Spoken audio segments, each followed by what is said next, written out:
We are live. Welcome to today's Elevate series live. My name is Tziporah from ZiporahIntimacy.com.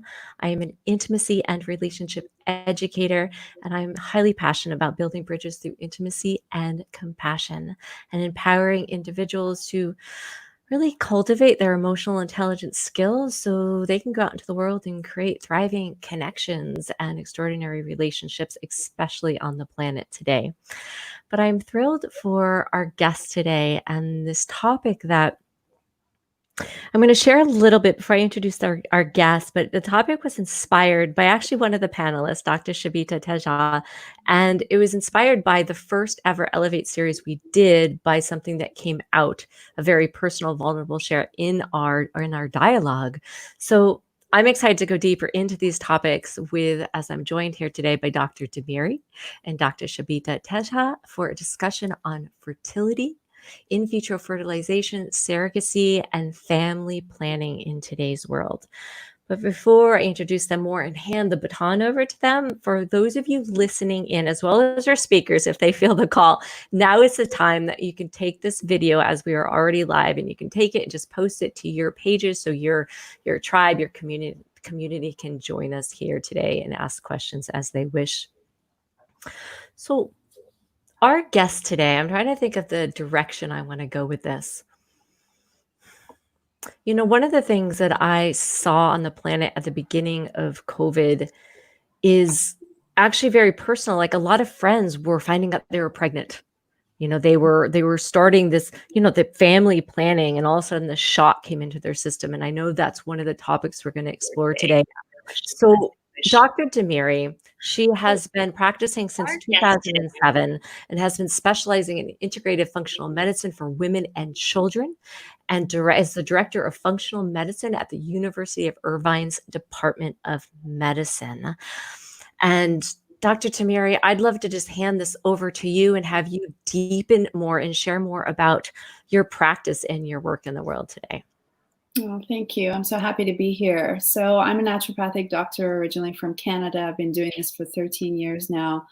I specialize in hormones, fertility, thyroid, and it all started with my daughter who was born with health issues, and this path just chose me. I did not want to go into fertility and pregnancy, and I was all into the later years in life. But the more I saw patients, I realized the root cause of everything really starts from in utero, and even before then, when that egg and that sperm meet. And so this is a huge passion of mine. I created and termed trimester zero, which is the time before, which most of us are actually in. 50% of pregnancies happen accidentally and not planned. So many of us are actually in that.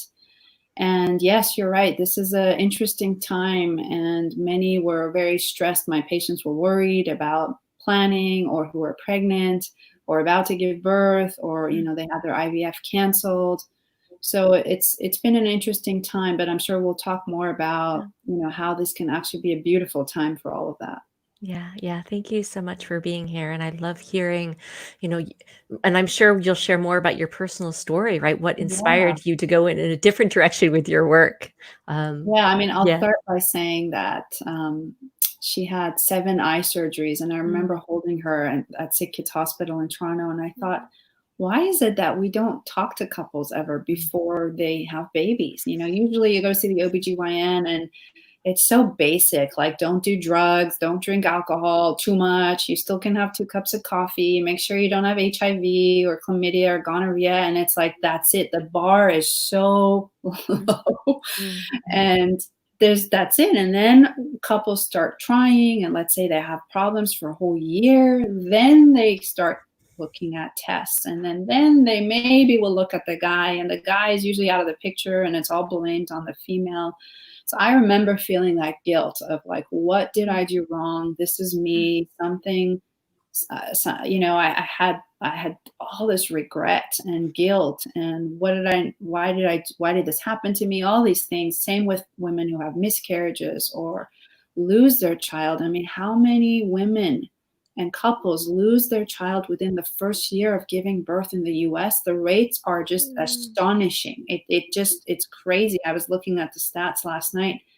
And so we have to start looking at this stage before couples conceive.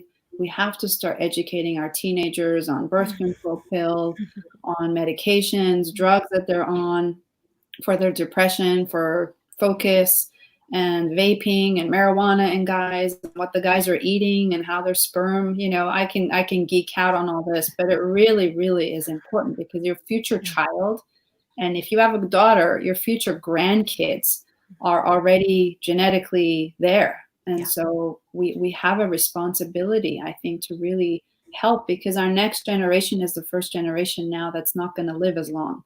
And so health is not getting better. Autoimmune disease is so on the rise, and so I really, really emphasize for couples to just take at least 3 months, if not 6 months, or even longer if they can, but at least 3 months to, clean up their air quality, clean up their diet, get some basic checks in terms of tests to make sure that things don't go wrong, not out of fear, but just out of being as healthy as they possibly can. So I always say fertility is health. Unfortunately, in the Western culture, the infertility or menopause have these labels of 1 year of no period, or infertility is 1 year of, but no one even looks at health. We always look at disease and naming that. We don't look at, well, how fertile are you? Like, how are your periods? How is that monthly report card? Females, we're so cyclical. We're so up and down with the ebbs and flow, and when we lose that, we're sort of divorced from that by authority figures, by the birth control pill. Often we're just shut down and told, like, your body's not doing this right because you have PCOS, or you have ovarian cysts, or you have fibroids, or you have thyroid issues. I'm going to take charge. And so, of course, that feminine being never really learns what's innately in her. And she believes that she's not in control and that she's powerless. And it breaks my heart when I see these women with their third miscarriage, or they're trying, and I'm sure, you can relate to this. And then they're just told IVF, and it's just quick, and that is also on the rise. And they don't get told, well, wait, hold on 1 second. What about the foundations? How do you feel? What's your relationship like with yourself? How are you sleeping? How are you eating? Or do you feel loved? Do you get touch? Are you drinking enough water? Like, some of these basic things are not there. And women, I find, they're just go, go, go, type A. Like myself, I was the same way, just, it's a inconvenience to have period cramps. So let me just take some Advil and go back to work, We've lost that wisdom that our grandparents, our grandmas had. Yes. Oh my goodness. So much. Yes. And that idea, I was having this conversation, it was a year ago. I was actually going for surgery, and I was having this conversation with a girlfriend of how easy we do give away that power, even to the medical world. And I want to go further into that. But first, I want to introduce Dr. Shabita Teja, who, thank you for returning with us today, because I know you were here a while back. She is a naturopathic doctor, has a practice at the Sinclair Wellness Center in downtown Vancouver, British Columbia.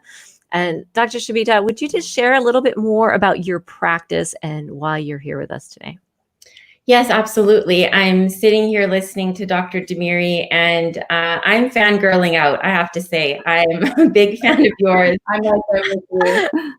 I truly am, and I feel so honored and blessed to be a part of this conversation with the three of us.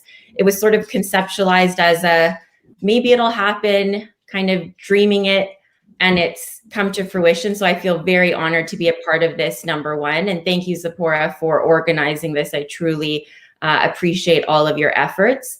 And yes, I was a part of the Elevate series around the start of the pandemic. And I'd shared a story, just a little tidbit about my own fertility struggles and my current journey with surrogacy, and the fact that it had, halted to stop because of the pandemic. And then Tziporah had this amazing idea of, why don't we do another webinar, another series, because I'm sure we're not the only ones going through this. And I'm sure a lot of women, a lot of couples are dealing with this very issue of having fertility struggles, and then having that halted or stopped by the pandemic and the emotional struggle that already takes place when you're going through infertility, and you're choosing an alternate way or having it chosen for you. And then the struggles with the pandemic. So we can definitely go into that. But I am a pharmacist, I'm a naturopath. I sort of blend the two, bridge the gap between the two worlds in my practice. And I do practice and own Sinclair Wellness Center in downtown Vancouver. I love what I do. I'm so passionate because I think I have a personal investment, a personal history with this as a quote unquote patient. So I have, been diagnosed with ulcerative colitis at the age of 19. It progressed very quickly, and I had a number of surgeries, one of them being an emergency removal of my colon. So I had an ileostomy bag for a few years, and then a subsequent J pouch, which I still live with today. My gallbladder is being removed as a complication of the colitis. And currently I have a spinal cord stimulator because I have something that took years to diagnose called central nervous system sensitization, which basically, it's a fancy term of saying the nervous system always is heightened and thinks that there is pain when there isn't any. So I chose the drug-free approach with the spinal cord stimulator, but that's not to say that I was not on a number of narcotics all at the same time. And I found the beauty of blending the two worlds together, which is needing medication when I did need it in an acute hospital situation. I would be in and out of hospital 3 weeks at a time in the inpatient chronic pain ward. And then the beauty of naturopathic medicine, and like what Dr. Demeri so eloquently spoke about just now, getting to foundational health. And it gave me my power back. Instead of existing specialist appointment to specialist appointment, I felt I have control over this. I have control over my health. And starting with that bottom layer of the therapeutic order, looking at lifestyle, diet, social interactions, love. I'm a type A personality, which is probably no surprise at all.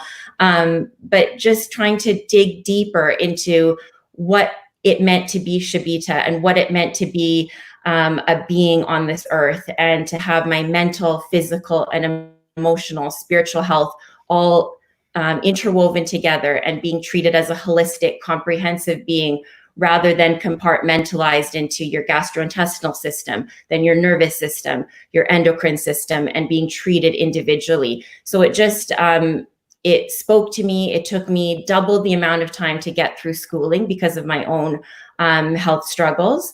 But I love what I do, and I feel so fortunate to be a part of interactions like this one. So thank you for having me. And I'm so honored to be here and to see it come to fruition. Thank you. Thank you for sharing. And thank you for coming on and sharing your personal story. I know how vulnerable that can be. But what I'm hearing from both of you as examples is, that place of, again, a medical system potentially that has encouraged us to give away our power. We just aren't educated, or we don't know how to be proactive. It's not how many of us were raised to do. Like Dr. Demeri mentioned, like listen to the body's wisdom, like our grandparents, like the elders did. And I'm curious, from your journey, what was that place that maybe shook you into listening to your body, or has it always been there for you? And then how do you see yourself like transferring that now into the work that you're doing? Is that cool? I'll let either of you take it. For me, I'll just say that I feel like a lot of us don't realize, like I always say, the pain and the wound is usually the dark night of the soul. That's where a lot of us face and wake up. So for me anyways, and in my patients, I find either they're anxious about health, and so that's just their disposition, and they're always kind of worried about every little thing, which can be a pathology in itself, or it's the other extreme, sort of like, I'm young, I'm invincible, I can drink, I can take whatever I want, I'm fine, I'm okay. And then something happens when it's bad enough. That's when we usually wake up and go, wait, what's happening? Right? So one of the things that I always say to my patients, and I hear, is often, oh, that's normal. That's common. Like I had 3 patients this morning. Oh, I spot during, my ovulation. I spot before my periods. I was told that's normal. My cycles are short. Oh, that's normal. I have painful, crampy periods. That's normal. I have clotting on day 1. Oh, that's not an issue. So a lot of things are common, but they're not normal. You're not supposed to have any of those. You shouldn't know when your period is coming. You shouldn't have breast tenderness before your cycles. You shouldn't have headaches before your cycles. And so I think a lot of the conventional medical doctors, they're trained for more acute care medicine, which is great. It's really there to save your life, but it's not there to optimize and make sure you're thriving and making sure that things are actually where they need to be for the most balance. And when we're not taught that, even I remember my mom saying, oh, I had that, that's normal. Like my blood pressure was low. And I remember I had heavy periods and I fainted once at school. And she's like, oh, I used to faint too, and that's so common. And I'm like, but that shouldn't happen. Or I remember having yeast infections and going in and getting another antifungal, and asking the doctor, like, why does this keep happening? And they're like, oh, girls your age get yeast infections. That's normal. And I think that's what made me realize, like, I was that why kid, that annoying 3-year-old that's always asking why, but why, but why? It wasn't good enough for me to just Band-Aid it. And for some, it is. For some people, they don't want to know why. They're like, give me a pill and I want to go on with my life. But I think, I don't know, the type of person I am, I'm always very curious about life, about why I'm here. And even if I have a pain, there's nothing wrong with Band-Aiding it and going about your day. But listening, it's that inner voice, that quietness. And I'm witnessing you and how you keep closing your eyes, and I can tell, like, you meditate or you are very in tune with our words and the energy that's being exchanged right now. That's what I love to see in my patients, even myself. There are times where we're just not quiet enough. That mind is racing, it's going, and it's the lists and the to-dos. And, often it's not that we need to add more things to do or take this supplement or do this more, do that more, exercise more, do this. It's actually removing all the things we're doing, and addition by subtraction, right? It's undoing half of the things that we've automatically taken on, not said no to, and we just continue to go down this path. And then one day we wake up with chest pain, which was one of my wake-up calls, because I thought I was having a heart attack and no one took me seriously. And they were like, you're too young, you can't be, this isn't real, it's just anxiety. I'm like, but I don't feel anxious. I don't feel stressed. I've never been an anxious person. And my body, I realized, is actually, so I was diagnosed with stress cardiomyopathy, and I was going through a breakup and a heartbreak. And literally my body, I cannot believe, like, I have so much appreciation for myself, because I cannot believe that I didn't listen for that long, even though I'm a doctor and this is what I do. It's so easy to see it in other people. But for me, I just kept thinking, oh, it must be work. It must be stress. And I didn't realize, like, I was not honoring that little girl in me. And she was crushed. She was sad. She was heartbroken. And literally that manifested physically. And I was having chest pain, ended up in the hospital.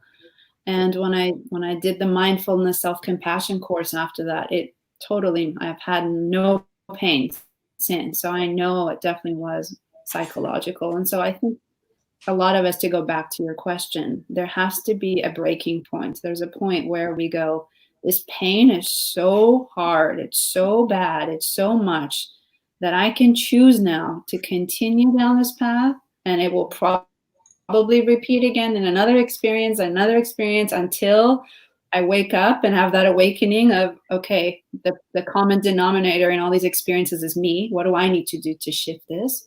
Or I can start shifting it now. And so I think when I had my daughter, I literally disassociated from myself. I detached from self. There was a split of what just happened. And that can definitely, as Gabor Mate says, that is trauma. Trauma is that disassociation from self, when you cannot process what's going on. It was too painful. And so then I had very similar experiences later on, the same feeling, and it would take me right back to that wound. It was like literally something random would happen. had nothing to do with that experience. And I'd start crying and exactly go back to that moment when I had her. And I thought, wow, like I'm still there. So it's taking me a lot of years and a lot of deep work. And I feel like that's what's made me a better doctor. That's why now I can take my patients so much further than diet and lifestyle. And, because we are our thoughts and our beliefs, and everything we do comes from that. So I often get told, like, I didn't realize this was going to be a psychotherapy session. And I'm like, it's not. I'm just trying to get to know you. I'm trying to get to know how you think and what your perceptions are, what triggers you, what angers you, what upsets you, and why your body has what it needs. And listening to your story, Dr. Shabita, wow, what a soul you have to have already gone through that and be able to heal other people through that. So I often find like that my first pain was my first step of being a better doctor, because I think when we haven't gone through things personally and done the work, I feel like when I first graduated, I used to take like hours to prep for my patients and, read every article and like have all these protocols. And it's so different now. It's so different. I'm so honored to have gone through all the pain I've gone through to be just a more, I guess, I don't know, better version of me. Not that there's a better or worse, but just more evolved, I guess. Yeah, more evolved. Wow, what a story. And like for me, I'm hearing like that pain. I know I can resonate in my body is those pains, like the way I identify them, I call them love letters from the universe, inviting us to have a deeper relationship with ourselves, right? Everything you're talking about is your presence is you developing a relationship with so many aspects of you. And that pain was like that catapulted that wake up. And I remember back in the 90s, my body collapsed, and I was one of those people who thought I was invincible. I was that young, nothing can take me down. And I did not listen to my body. I was a competitive bodybuilder for 5 years. Wow. And when my body started showing disruption and started speaking to me, started feeling the fatigue and the pain and the brain fog, the last thing I did was rest. I actually pushed harder because I was just like, my body's not going to stop me. So I was not in right relationship with my body at the time, or my emotional body, any part of me. And I woke up one day and I could barely walk, and I put about 40 pounds on in 2 days. But with the medical world, I remember the pivot point for me was getting blood work drawn every week. They were trying to find out what was wrong with me, and kept coming back to saying, there's nothing wrong with me. And they tried to sell me through drugs. Because I was like, it was just like, I want to know why, what's going on. Like I was very curious, and I just wanted to investigate. And I remember days where they were just, here, I'm just going to give you this prescription, because that's what they knew. And they didn't have answers for me. And I can imagine if I were them, how frustrating that would have felt, and how potentially stressed they felt for this young woman to be pushing these questions onto them. But I know that was my breaking point of developing a different relationship, asking more questions, and knowing my body. Shabita, I love to hear more about your story and your pain point, and where you were just like, finally, like, enough is enough, and you just took this in a different route for your own body. Yeah, I actually remember a point in my journey, because it has been, I'm 36 now, and it started at 19. I was, wonderfully healthy as a horse, as they say, never taken a sick day during high school, never had the need for pausing and having that moment or time of introspection. There was never a need for it. I just kept going and going and going. And I was the type of person that I have a sister who's 19 months apart, or 19 months younger than me, and she would be the one to vocalize what she was feeling, or if she had a difficult day, everybody in the family knew that. But for me, it was always Shabita can handle it, Shabita can keep going. And so I actually embodied that persona then, that she can just keep going no matter what. And that was to my detriment, because then colitis hit like out of the blue. I was basically functioning, healthy, and on the couch within 24 hours with blood in my stool and having no idea what just hit me. Subsequent weight loss within, weeks. So it was the universe literally pushing the pause button for me, or rather the stop button. And for me, having time wasted, that notion of 4 years of pharmacy school, 4 years of a medical school, that to me was the be all and end all, that I wasn't going to take any time away from my education, from my schooling. And I mean, I'm sure there's a cultural influence, a familial influence there as well. I'm not immune to that either. But for me, the notion of wasting time was the worst thing possible. And so here the universe comes in, the higher power comes in and says, you're stopping, and it's going to take you extra time to complete this degree, double the time to complete the naturopathic degree. And so it actually gave me finally a moment to say, is this the path that I really want? Because for me, the conventional medical system was pushed on me as the apex, but that wasn't what I actually wanted to do. And so it gave me the time to actually introspect and say, what do I want? What do I want out of my life, rather than a perfect on paper timeline? And it got me to meet the love of my life, my husband of 11 years now, who's not perfect on paper, go into naturopathic medical school, which is not perfect on paper. I mean, my dad's a pharmacist, and if it was up to him, I would be in the pharmacy with him, managing the 2 pharmacies that he has. I mean, the whole family's come around now, and we've gone on a journey together. But there was definitely multiple moments of saying, I need to take my life back. And literally that was one day I woke up and had the words just, sprawled across my mind's eye, saying, you need to take your life back now. And that's what I mean when I say living specialist appointment to specialist appointment, because it manifested in so many ways along my year's journey, because I was basically in and out of hospital for 10, 11 years. So it really did manifest moment by moment, time and time again, to say you need to take your power back, and also give in. So to feel that this sense of control that we always need to have every little box checked off, and every little things to do list. Our things to do list just keeps growing and growing. And so now what I tell my patients is similar to what Dr. Demeri just again so eloquently put, that you need to take things off of that things to do list and put yourself at the top of it, rather than just doing it for the sake of doing it. What are you actually doing this for? Is your mind, body, spirit actually fully in sync? And that was something that a counselor had told me, and it really stuck with me, that when your mind is going and your body is playing catch up, that's when trouble happens.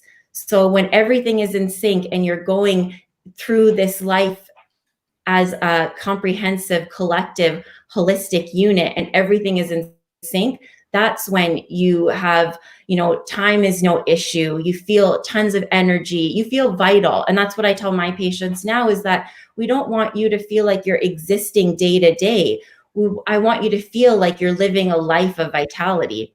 And so that's the difference there.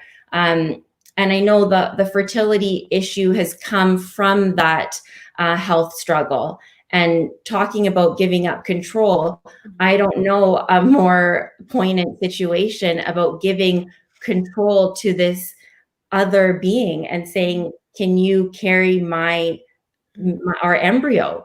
So for me, this right now also is a life lesson. And that's what I felt so called to, implement this or try to organize more talks such as this, because I feel there's not a bigger voice out there about surrogacy in particular. I'm sure there's lots about infertility, and even that there can be more and more voices added to the conversation. But I always see stories where the baby is in their hand or on their chest, and it's, we've gone through the struggle and this is the end picture. And you're so happy for that. You're so happy for that couple, happy for that family. But I want to know what happened on day 1, 2, 3, month 3, year 2. Like, that's what I want help with myself. And so it's vulnerable to put this out there, but I'm not at a point where I can say everything is, beautiful. I have a baby. I'm in the process of saying, I trust in a higher power. I trust that this is where I'm supposed to be, giving into the fact that because of the multiple surgeries, I am a high risk to carry my own embryo. And that's okay. This is an alternate way of, starting a family, and even questioning whether that's what I even wanted and not what society puts on us. So there's been multiple life lessons, and I'm continuing to go through that, as we speak. Thank you. Thank you, Shabita. I just like taking it all in, just feeling a lot from your share. And I'm wondering. Sorry, can I ask more about that for those of listeners that are in a situation where they cannot carry their own embryo? Can you just, maybe you've already shared this, but for my listeners, how was that struggle for you to say yes to that? And how did you come to a conclusion that you were going to go forward with that? Yeah, it's many years now. I'm 36. I started the process around 30. Again, that societal pressure of saying 35, that's when, it's going to be tougher for you. Are you going to get pregnant? Is this part of your story, part of your journey? Obviously, friends around me, family, my sister, who is my best friend, very close to me, has 3 beautiful boys, my godsons under 5. It's all around me, and I'm not immune to that. There are so many women out there just like me. It's all around them, but it's not easy for me. So I went through, I knew that I would have to start this journey earlier and ask the question earlier than maybe most, and maybe some, start well into their 20s, to each their own. But for me, it started around 29, to be honest. And that was when I was still in and out of hospital, coming out of my last chronic pain center 3-week stint. And I had gotten the spinal cord stimulator. Things were a lot better. I was off of the medication. And so in my mind, I thought, there was always a chance of infertility because of the J pouch. But, science has evolved. I had gotten that when I was in my early 20s. So I started the appointments again. You have to, there's a point of information gathering and education. So we went in and out of doctor's appointments. I had a naturopath, obviously, at that time, and a healthcare team. So that was a big difference from when I was 19. But the information that kept coming back was that despite me being in a much healthier state than I was, I still had the surgeries. I still had the adhesions and scar tissue and complications as a result of that. So what kept coming back is that this would be a high-risk pregnancy. The medications I had been on, I know Dr. Demeri, you talk about this so often, about detoxification, being on the birth control pill, being as an example. I'm now on multiple narcotics, and it hadn't been decades since I had taken my last narcotic. So all of that to say, I had found myself in a position of, am I going to take a chance and be a percentage that perhaps I am able to carry and go with that risk, or choose the safer path for me?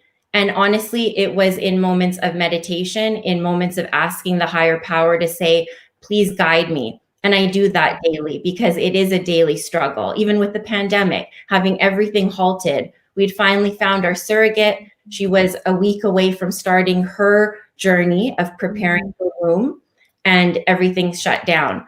So I thought, yet again, this is a lesson for me to say, I have to let go. I have to surrender control. And so it is in moments of the quiet, moments of reflection, where I had to finally make that decision after all the information I had gathered, because I wasn't giving up that power. I was going to say that this is what I choose, and I'm going to be happy in this journey now, and realize that it's going to be an emotional upheaval, ups and downs. and that I have to relinquish that control to a surrogate. And so again, I'm in this process right now. So, but that's where I'm taking it literally moment by moment, like I found has guided me so well in the past. When it gets too big of a picture, too much to digest, I take it moment by moment. And that's what I tell my patients as well when it gets too tough.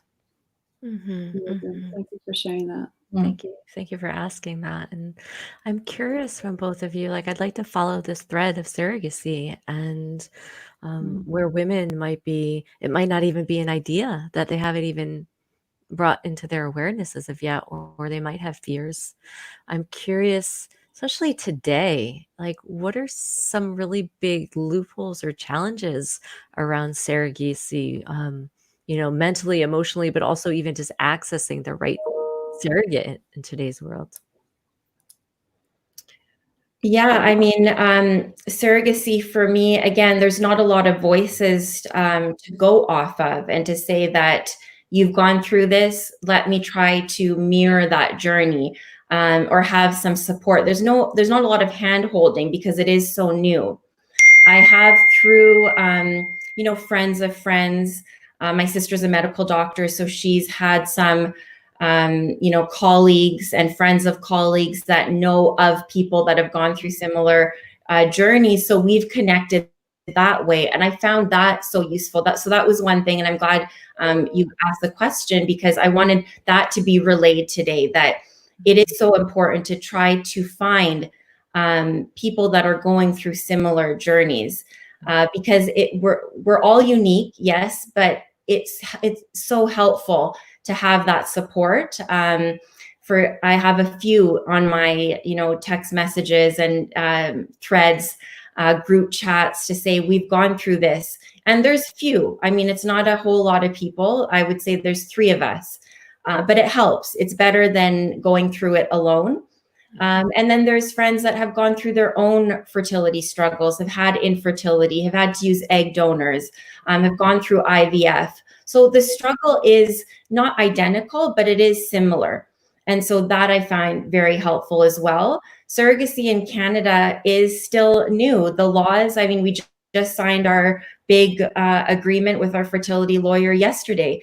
And the number of boxes to check, the things to think about, I didn't even comprehend how detailed and how much I would have to, hone in with my partner and say the what ifs and go through all of the what ifs. And so that's what we've done. We've gone through this journey together and continue to come across new hurdles, but they're challenges. And I hope that they're opportunities for growth as a couple, as a family. And again, just taking it step by step. So we have a support system with West Coast Fertility, different agencies. We have a great fertility center that I've gone to get, my blood work and gone through all of the diagnostic testing, ultrasounds, and then my surrogate now is going through that. So very supportive community that I have chosen and has come into my life at the right time. So there is support there, but it's not readily available. You have to look for it. So that's why I want to do more conversations like this, have more conversations like this. So there's a place for women, for couples to go to. Yeah. Shabita, do you have specific links right now that we can plug into the comments that people can find this support for surrogacy? Yeah, absolutely. So Olive Fertility Center is the agency, the place that I use. Again, I'm in Vancouver, British Columbia, and West Coast Fertility is our support. So our kind of go-between between the surrogate and us as a couple, me and my partner. And it's a smaller agency, but it's definitely been very, very eye-opening, a lot of information, a lot of one-on-one supportive care. So I'm very grateful to have at least those 2 anchors on this journey, because it is so new. Yeah. Thank you for that. So we'll get those plugged in so other women and families can access those as well. Absolutely. I'm curious now to go deeper into family planning. And whether If I that can just say one thing that you made me realize, one of the things when I bring up these topics with couples is obviously the husband or the wife, and I can totally understand this, saying, you know, I want it to be mine. I don't want to use someone else's egg. I don't want to use someone else's sperm. I don't want someone else carrying my child. And these are things I hear very commonly in my practice, and I'm sure you have too. One of the things I often want to remind, and I've had to remind myself, is we want to usually, what is the motivating factor behind all of this? It's not a selfishness. It's to be a mother. It's to love another human being. It's to create a life and to nurture it and love it. And a mother is not necessarily 9 months of carrying your own child. A mother is so much more than that. Mother Teresa, she didn't have her own kids. You know, you think of the quality of motherhood. You could be a great mother to your niece. You could be a mother to your neighbor's kids, you know. And so I often have to, when there's lots of great books on this too, but it's a good reminder to see if we can check in with that ego or that part of ourselves that just wants, that has that desire, and see where is that desire coming from? What is it that we really want? And what we usually want is a feeling. How can I give that feeling to myself from somewhere else in life, from within? And we want this in everything in our life, whether we want a big house, whether we want money, we want retirement, we want a feeling that we want to get married. What is it that we really want? We want to be happy, we want freedom, we want joy, we want celebration. And so I remember when I wanted a child, I wasn't thinking this way. I mean, I was a lot younger, and I just wanted to know what it's going to look like. Who is it going to look more like, me or my husband? What will it like? Will it be a chubby kid? Will it be a hairy kid? I remember, like, and I don't want to say those were superficial thoughts, but that's what I was thinking, you know. And I remember someone, after I had my miscarriage, someone asked, why do you really want to have a kid? And I said, I just love kids. And I said, yeah, but why do you want to have your own? There's all these kids out there like that don't have families. Like, why do you want to have your own? Why not just adopt if you really just love kids? And so she really asked really good questions, because it really made me realize my answers were not to par with what I was saying, was not matching how I was behaving. And I realized it was a feeling I wanted, and that feeling was to take care of another human being, to kiss, to like that sensation of holding something and that's vulnerable and being able to kiss it. And so I applaud you for having, because looking back now, I know I would have struggled mentally with that decision, just like yourself. And looking back now, having gone through my own pregnancy, I'm like, you wouldn't know that now. I feel like it wouldn't have made that much of a difference. And it's easy for me to say that because I've gone through it. But those are things that are so in the past, and they're momentary things that we go through, and we're so attached to thinking that this is it, you know, and this is what I really want, and this is, I couldn't have that. But then when you're there, you realize, oh, it's actually all the same, you know. And having that child at the end and being able to be a mother, that's the goal. And however way we get there, I have so many patients who adopt, and like, to me, as their doctor, I see no difference in their love, in their ability to love that child like their own or not their own, their struggles of motherhood with their own kids versus the two that they adopted. I mean, so many different varieties out there. And so, like you said, being open to not wanting to be in control, which is in our human nature. We all are that way. We're all sort of that way. No one is like, oh, I have zero need for control in life. But yeah, I just wanted to add that in, that being a mother is so much more than carrying your own child. Thank you for adding that. I love the piece of investigating that desire, right? And I find I apply it often to desire in relationships. Right. You know, it's like, what is that? What are we chasing? Because, you know, we can become so attached to that object, right? Just a different pivot point there. But it's when we can investigate, or even I in myself, when I can identify as like, what is that feeling I'm actually wanting? The object becomes less important, right? There's freedom in that. And so thanks for unpacking that conversation. I would love us to share some pointers around wellness, around family planning today, from the mental, psychological, physical aspects of in your work? And what do you suggest people today who are wanting to start families? Yeah. I'll have you go first. Oh, this is Dr. Demeri all the way. That's why I wanted to have you on, because this is, your area of expertise. I do this every day. So, I love you too. This is great. Honestly, this is such a good time to be in that preparing. So I don't like using the word trying or that TTC that we say, because trying usually gives that energy that you could like fail, or it's like you could try and not have it happen, but you can prepare. It's much more positive. So I love that you say that, preparing for pregnancy or preparing for creation. And so my first thing I love is getting my couples to start creating other things in their life, being more creative, whether it's cooking or getting a cookbook or learning to belly dance or learning a new instrument or something that brings on that creative energy, because you literally are going to create life. And that has actually in Ayurvedic medicine a lot to do with the lower chakras of feeling safe and secure and reproduction. And so bringing blood flow to that region. The worst thing we can do is sit all day, which unfortunately a lot of people are doing now, being at home or having been stuck at home.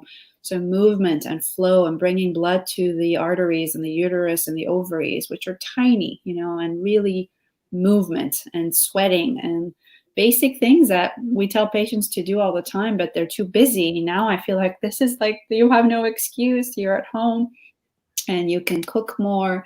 Hopefully, take on a new cookbook, like I said, like grab a Whole30 or anything else that you want, a Mediterranean or anti-inflammatory cookbook, and really start increasing antioxidants, especially for men and women, getting those goji berries or blackberries and wild blueberries, and not doing too many raw foods. So I'm not a big proponent for fertility of having a lot of raw foods and a lot of salads and a lot of green smoothies and a lot of celery juice, which is so in still.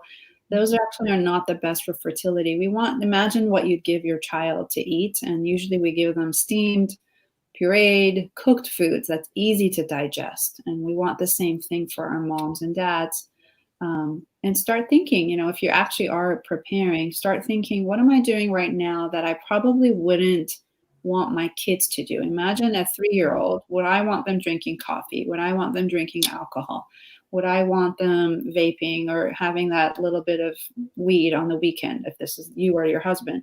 So start not by feeling like you have to do this thing, but just lifestyle wise. And if you are, because I've had a lot of patients start drinking more now that they're home, they're bored, they're eating more because they're bored again, or they're having intimacy issues, or they're with their partner so much that stuff is coming up that needs to come up, right? But also realizing how much of this is me relying too much on my partner to be my best friend, to be my therapist, to be my lover, to be my father figure, to be everything, versus now, because I don't have those outlets, this is becoming an issue. And I'll hear, this morning, my libido's gone down. I'm not intimate. And I'm like, well, how are you guys being? And it's because of that, like that over enmeshment of emotions, right?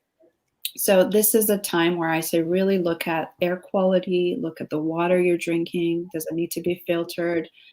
Go through all your cabinets and throw out every piece of plastic you see. Just make it a thing that you're going to be plastic free, because nothing good comes out of plastic. I don't care if the can or the whatever you're having says BPA free. There is so much more to plastic than just BPA. But these are things that will pass on to your baby, eating a lot of tuna or having mercury fillings. So you want to start thinking, what does the research show is in the first poop of that baby? The babies nowadays are meconium is so full of mercury and DTP and all these things we can't even pronounce that we are inhaling, that's in our environment, but also things that when we're not detoxing well, we ourselves create and can't break down. So it's not always about toxins coming in from the air or receipts that you touch or that brand new pair of jeans that you bought that you didn't wash beforehand. And believe it or not, that can be so toxic. The research shows the amount of things that go up in the blood from a brand new jean. It's crazy. I mean, I would have never thought that would cross the skin, So there's things like that you just want to become conscious of and learn more about. Maybe grab a good book. This is one of my favorite books called Awakening Fertility. I literally have over 100 fertility books behind me, but I love this one because it's the art of pregnancy preparation. And so it talks a lot about being more quiet, bringing on the feminine yin that knows all the answers within. So when you are quieter, you notice things more. You're more conscious of craving sugar when you're feeling sad, or more conscious of when you're stressed, you go for that bag of chips, or when your motivation is low and you're getting close to your period and you're just, a whole new person and fighting and picking fights, that might be a sign that your progesterone is low. And that's important for pregnancy, right? Pro-gestation and miscarriage prevention. And if you're tender breast, so start paying attention. And that's it. Maybe have a little journaling at night, a quiet time where you're just really writing, no agenda, nothing planned, and going more with the flow every day. And honestly, I don't watch the news. I'm kind of half tuned in, half tuned out, because I'm really loving this time with myself, with my family. And I actually haven't felt better. I mean, I feel like there's a lot going on that's not good out there in the world. But you also have to think about self-care. You have to put yourself first. You are no good to the world protesting and putting on masks and doing all kinds of things. If you're living in fear, if you're anxious, if you're stressed, you have to put your oxygen mask on first, so that then you can actually help the world. So focus on filling up that cup. And then once the water starts spilling, that's the love and that's the service. That's what you want to share with the world. Don't give when you're half empty, because then you'll get tired and then you'll be wired at night and feel like I didn't get enough hours when the kids are asleep. And now you're on your computer, on your Instagram, you're on your blue light, and now your circadian rhythm is off. And so really, really start with the basics. And most often people know what it is they need. They don't need me. They don't need Dr. Shabita. They don't need us to tell them what to do. They're like, you know what? I know when I sleep more, I feel better. You know what? I know when I exercise 4 or 5 times a week and I sweat, I'm way better. I know when I drink more, I'm better. It's so simple, and diet, carbs, maybe just make it a thing that this week, all I'm going to do is one thing. I always say, don't try to do everything all at once. Just pick one thing that if you change, will make a huge difference. So one thing I'm doing this week is rebounding every morning. I have a little mini trampoline. So fun. I just made it so that I wake up and I literally go for 5-10 minutes. I just jump on it. I get a sweat going. I've moved my lymph. And then you can do a hot and cold shower afterward, and you just feel so refreshed. And you've just done a mini detox right there. Simple, lemon water, go about the rest of your day. So just focus on one area of your life and only focus on changing that, so that you feel good. You feel empowered. You feel like, I did it. Don't set yourself up to fail by saying, I have to lose 20 pounds. I got to cut out sugar. I'm going to fast. I'm going to work out every day. And I'm going to go gluten-free and dairy-free and soy-free and, destroy yourself during this. Because then you'll fall, and then you're going to binge, and then you're going to feel bad and sad, and then, punish yourself. And so we want to stay away from that pattern. Awesome. Thank you for listening to your body so brilliantly. Like, thank you for just not always, but it does help when you're with yourself a lot. Yes. And I love just simplicity, everybody listening, simplicity. And one of my pieces this week is I do Chinese medicine. So I get to I do a Chinese medicine foot bath. I cook the herbs. And then it's just a heaven, like mugwort and a bunch of other great things. And I just stick my feet in them before bedtime. And it's my self-sourcing and self-soothing. So I love all those tips. Shabita, do you have any other wisdom that you'd like to share with our viewers today before we close? Yeah, just to go off of your foot bath, I'm actually doing this week walking barefoot on the earth. So on some nice green grass, dipping my feet in the ocean water, and then coming home just for awakening my being. And my grandfather used to do this, is walk on the green grass in the morning, dewy green grass. And so I just feel like I'm honoring him. It just came to me. And so it's hopefully will become a habit, but I'm committed to doing that this week. So it's interesting that you mentioned foot bath, and I'm doing a similar thing for my feet. But just that hydrotherapy, connection to nature, grounding, ions, all of that. So just sharing that as a healthy tip. But no, I feel I know we're closing this conversation, but I feel very happy right now, and my heart is very full because I wanted this to come to fruition. Thank you again, Tziporah, for organizing this. And thank you, Dr. Demeri. I don't even comprehend how busy you are and how many things you do and the good that you do. Again, I'm a huge fan, and I just feel so honored to share the screen with you and put on my patient hat today and sharing my story. But thank you. I really, really appreciate all your wisdom and sharing that today. Yeah, I want to make sure that the conversation doesn't stop, that women, couples in particular, feel okay and feel okay with that vulnerability to reach out for support and to know that you're not the only one going through this journey. And I'm walking that journey with you. If you are in a fertility journey, going through infertility, going through IVF, trying to find a surrogate. It took us over 1.5 years to even find a match.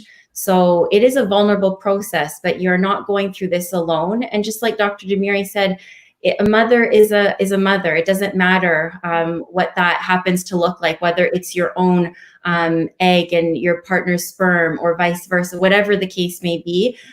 So honor that in yourself, introspect, and truly ask, what is it that I want?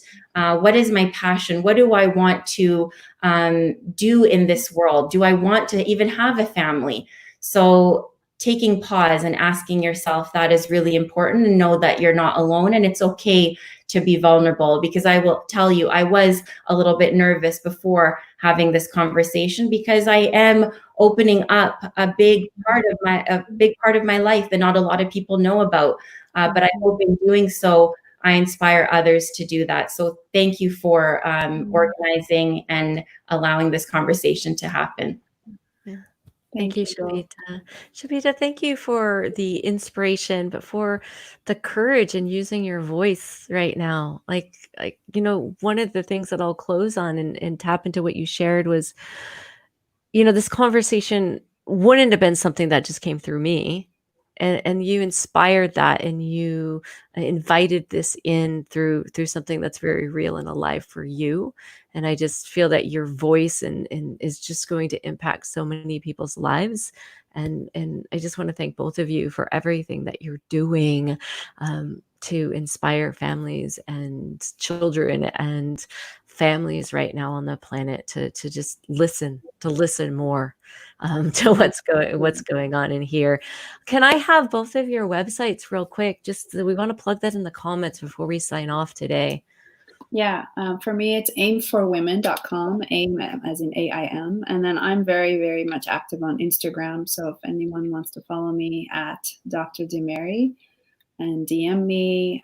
I also have a course called trimester0course.com and blogs. And yeah, we're here to help and make sure that you don't feel alone. If you have questions, if you've been told something that doesn't feel right and you just intuitively feel like there's got to be another answer or there's got to be something else going on, please ask for a second opinion, a third opinion. Ask us, ask someone else. Don't settle with like a life sentence of you have this and you have to take this drug forever, or there's this. Always just make sure. And then I always say the hardest part is making that decision, just like you had to. I think once the choice is made, then it's like, like I remember when my patients had cancer, and it's like, do I go natural? Do I do chemo? And that was the hardest part, was just to decide, like, what am I going to do? Am I going to do IVF? Am I going to do IUI first? Am I just going to keep trying? Do I do this? Do I do that? But then once you start, there's much more of an ease and a flow, hopefully, and that stress goes down. So hopefully we can help you guys if you're stuck in the decision phase. Our job as physician is to give you all the answers, make sense of your patterns, so that then you can make the right decision for yourself. I shouldn't have to decide for you, but I should give you everything so that you can. So find us on Facebook, on Instagram, on our website to get those answers. Wonderful. Awesome. And Shabita, your website. Yeah, so it's tejawellness.ca. And I'm on Instagram now, just newly started because of the pandemic. So it's forcing me to go online and have conversations like this. Facebook, Instagram, Dr. Shabita Teja, ND. And I will say, Dr. Demeri, your posts are amazing. Your workouts incredible. So yeah, definitely. We both have a girl crush on each other. This is exactly. But definitely follow Dr. Demeri, because I can attest that workout information is amazing. So tejawellness.ca and St. Clair Wellness Center is where I practice and absolutely love what I do. So yeah. Awesome. Oh, such a gift, both of you. Thank you. Thank you for joining me here today. And I look forward to following both of you and staying tuned to what you're up to in the world. Absolutely. Thank you. Bye. Bye.